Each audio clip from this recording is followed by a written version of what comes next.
Louisiana Beer Reviews looks at Mahr's Brau Pilsner. This company was established in 1895. Now they say on the bottle since 1670. They have records going back showing that there was a brewery there since 1670, but the Mahr's family took it over and kind of started it up in 1895, okay? This is from Germany, Bamberg, Germany. It says beer on it, 4.9% alcohol. Now it says on the bottle 5%, but on their website it says 4.9. Well, about the same thing. It says bottled on July 5th. Oh, it was bottled on July 5th, 2015.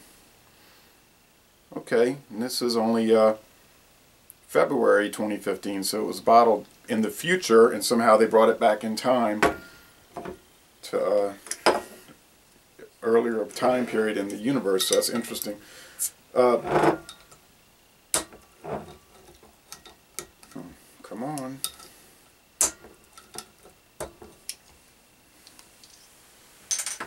Didn't want to catch hold.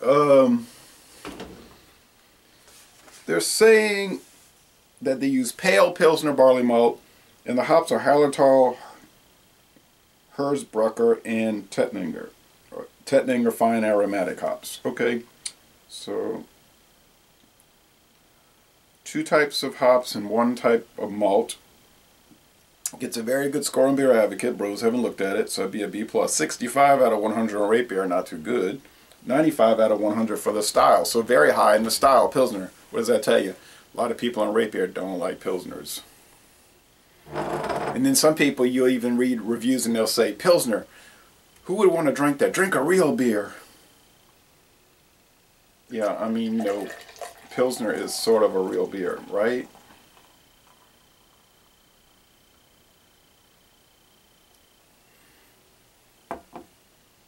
Okay.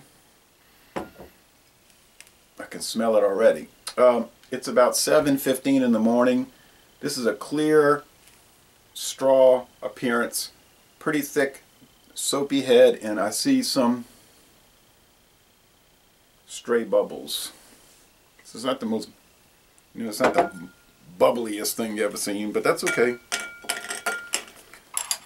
I have these bacon flavored Ritz crackers and this Limburger cheese from Wisconsin.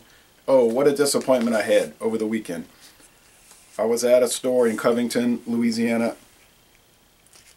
and I saw some Limburger cheese from Germany. Saint something, Saint Morgan, can't remember the name, with an M. It's really getting strong.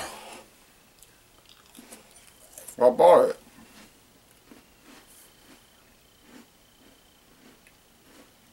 Now this was $6.49 for the 8 ounce, and that was $6.99 for like a 6.25 ounce.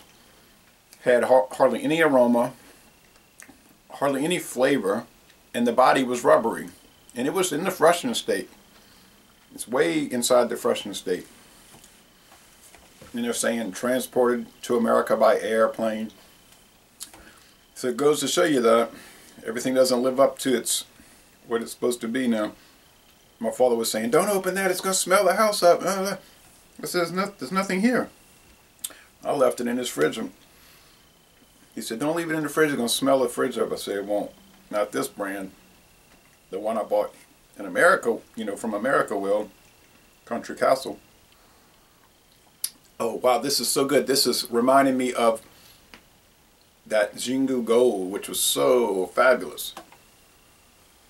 Sweet, sugary, bright. You know, some beers are like dank and dark, and they're downbeat. I say they have a downbeat. This one is upbeat, bright, bursting with sugary, sweet malt aroma.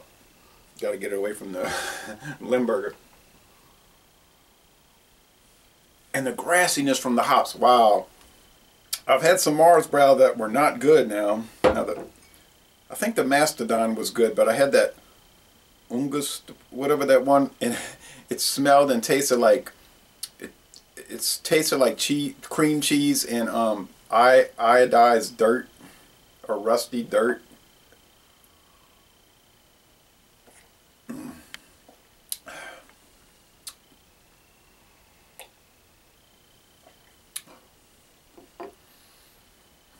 sweet, bready barley malt or biscuity barley malt, grassy hops, similar to what you get in a Heineken or a Grolsch.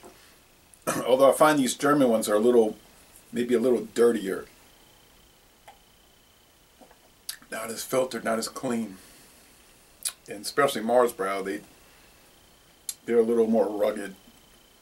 This one is a little rugged, you know, but it's, ooh, look at that lacing. But it does pair well with this cheese, which is very rugged. Light and watery mouthfeel, really, and a crisp, clean, well, a crisp, sort of clean, semi-clean, refreshing finish.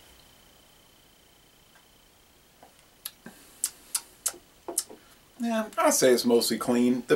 It's more rugged in the flavor, but the finish is kind of clean, so you might be saying, how can it be that way? It just is. It just is. You have to taste it. And no, this is not a dirty beer. Like I said, somewhat rugged. Overall, it's the way a Pilsner should be. Now, is it quite as crisp and clean and as Pilsner Urquell? No, but I don't want you to get the wrong impression about this beer. It's only relatively, you know, rustic. It's mostly all of what it should be in the Pilsner area.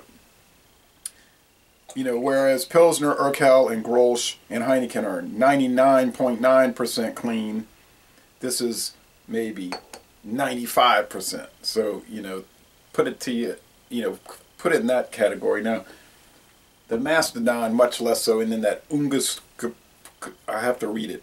I could pronounce it if I read it. It's definitely not. But I would say that my experience with Mahr's Brau so far has been interesting. And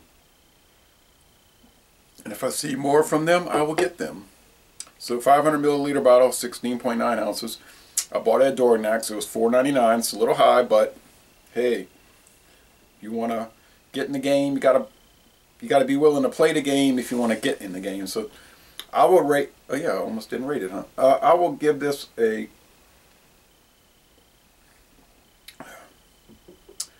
It has some nice character. I would have to give it an A+. This is an outstanding beer. Soleil Le Bon Temps Relais, an A+ beer on a cold morning. I say cold, you know, it's like 36 degrees here. I hate to be in Boston right now, where I'm sure it's much colder. And I'm going to end this review by saying, y'all come on down to cold, damp, not particularly comfortable, mid-February, New Orleans!